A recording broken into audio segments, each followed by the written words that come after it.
Bonjour et bienvenue sur ma chaîne. Aujourd'hui on va réaliser un pesto. On a toujours un petit peu de basilic, des pignons de pain, un peu de parmesan et là on va faire un pesto extra. Si tu découvres ma chaîne, n'hésite surtout pas, pense à t'abonner, à activer la petite cloche, comme ça tu seras au courant dès que je mets une nouvelle vidéo en ligne. Donc allez, c'est parti, très simple.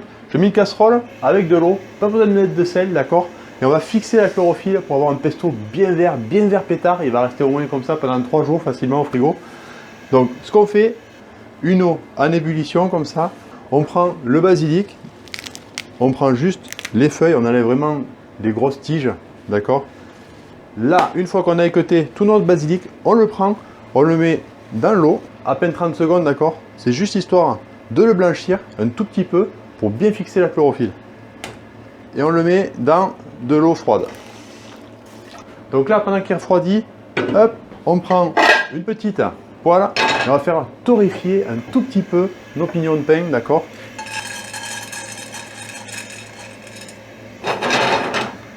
Tac.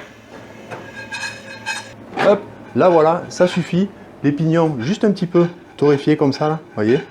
Toute petite coloration légère, ça suffit largement. Maintenant, on les fait refroidir avant de faire notre pesto. Il ne faut pas les mettre chaud dans le basilic, sinon le basilic va devenir tout kaki, d'accord? On le laisse refroidir tranquillement.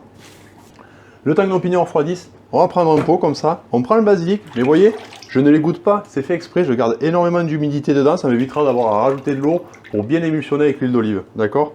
On ne l'égoutte pas, on met tout ça dans le pot. Là, vous voyez, il y a un petit peu de liquide au fond, c'est fait exprès, il n'y a pas de souci, c'est normal. On va y mettre un petit peu de piment d'Espelette. Alors on va doser une belle pointe de couteau comme ça, d'accord? Tac. L'équivalent de 30 g de parmesan à peu près. Nos pignons, ils ont refroidi. On va prendre 2 belles cuillères à soupe, d'accord? Hop. On prend un mixeur à tête plongeante comme ça. Si on n'en a pas, on peut faire au blender, il n'y a aucun problème. Et on va attaquer à monter. On va commencer à émulsionner déjà l'eau, le basilic, ce qu'on a mis dedans.